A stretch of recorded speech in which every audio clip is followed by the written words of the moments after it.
And welcome back to the show. Well, now I am going to take a look at a film that has completely taken me by surprise. Now, as many of you out there will know, I have a love-hate relationship with trailers.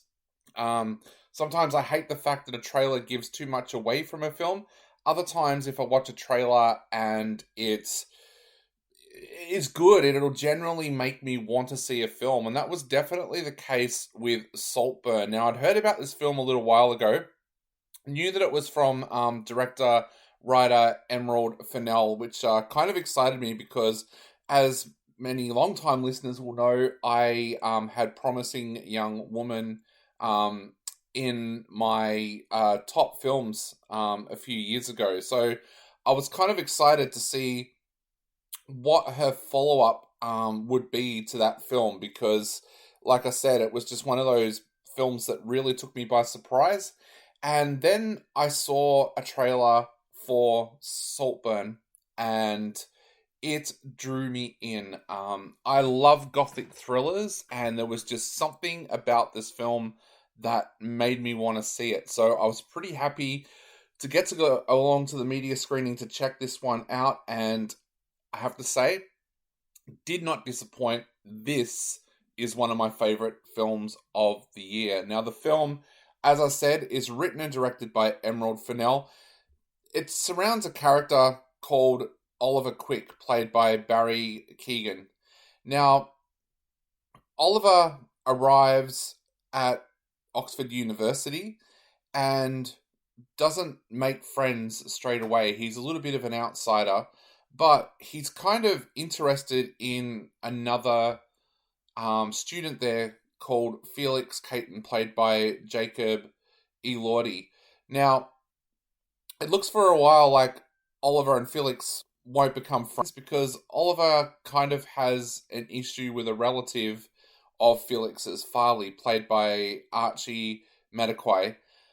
But after helping Felix out one day when he gets a puncture on his bike, Oliver is accepted into Felix's group of friends. Although there seems to be a little bit of a catch because Felix seems to love one-on-one time with him, but doesn't always like to invite him to group events and stuff like that. And Oliver is constantly reminded by people like Farley that he doesn't have money. So when he gets a suit or something to go to a function, it's a hired suit. Now, tragedy strikes Oliver when his father passes away, and Felix invites him to go to the family estate for the summer holidays called Saltburn. Now, it's there that we learn a little bit more about Felix's family. So, upon arrival at Saltburn, Oliver is introduced to Duncan Paul Reese, the scary kind of butler, I guess you would call him.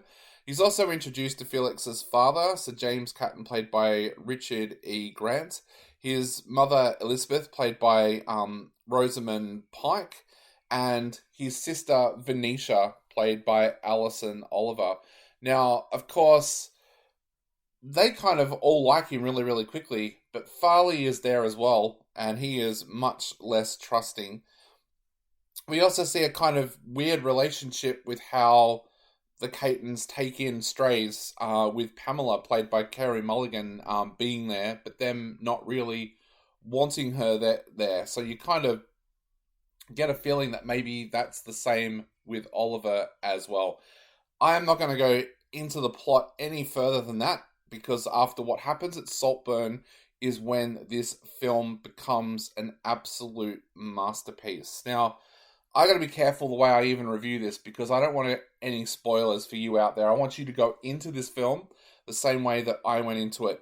What I will say is that this film, to me, feels like a cross between Cruel Intention, Brideshead Revisited, and The Talented Mr. Ripley. There's an eeriness in this film early on. You kind of get a feeling that Oliver's lust or want of Felix is not right. And as that story develops, you begin to realize that there's a really dark obsession there. But then when he gets to Saltburn, Oliver and Venetia seem to start something up. So it's kind of interesting the way that that develops. As we've come to expect now from Emerald Fennell's screenplays, um, this mixes genres. This is a real genre blender. I said before it's a little bit of a gothic thriller. It is, but there's also a little bit of comedy in there. There's especially with the way Elizabeth and Sir James are. Sir James is like one of the highlights of this film. He'll just yell out things like "oh, smashing" and "astonishing," and it's so British, and you can kind of tell that it's almost taking a swipe at things like Downton Abbey with that British upper class way of when they're excited or how they think they can treat people. Emerald Fennell does a really good social commentary on that, but it's the development of the character Oliver here that is so good. This film doesn't feel British or American. This film feels French. There's a real French feel. If you've watched a lot of French cinema, you'll know that these kinds of thrillers amongst the upper class are quite frequent, and that feeling comes throughout this film. But this dark, unsettling nature takes over with this film as soon as Oliver arrives at Saltburn. You're not sure whether the family has something in store for him, whether his relationships with Felix or Venetia are going to go south. And of course, there's always that thing of Fairley not trusting Oliver as well. But look, this is an absolutely brilliant film. Like I said, I don't want to spoil anything for you, so I'm not going to go into any more of that plot. But the writing here is just absolutely amazing. I will say that there's one character's darkness is well written in this film, and the way that Emerald Fennell does that is that she kind of goes back to movies like Basic Instinct or Misery, and she's creative with the way that she shows this character's obsession and darkness coming out. I mean, we see a bunch of movies where a kind of a character with psychopathic tendencies might be introduced, but they're all cliched. Like, there's not many films these days that are like Rules of Attraction that do something different or do something new. In fact, this is probably the film that I would most liken Saltburn to, Rules of Attraction. There's something new and fresh about the way that Emerald Fennell has written this film, and as a result, as an audience, you go into it even further suspense. Some of the stuff is gross. I will warn you of that. There were people in the media screening that I was in that was yelling out, "No, no, no, no, no," and "Oh, I can't believe he's doing that." Things like that. So this movie will shock you. It will take you by surprise, but that was what I loved about this film. I also love the performances.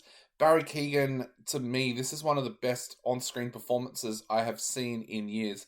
He won't get it, I'm sure, for this film, but boy, he deserves Oscar nominations because he is absolutely amazing in this film. And just the fact that an actor is willing to trust a director as much as he trusts Emerald Fennell and do some of the scenes that he does, I just sat there in absolute awe of his performance. So, look, if you like a really good kind of slow burn thriller that's going to shock and perhaps even disgust at times, this is the film for you. This is, I'm calling it a modern day masterpiece because I just absolutely loved this film. Loved the character of what Barry Keoghan does with the character of Oliver.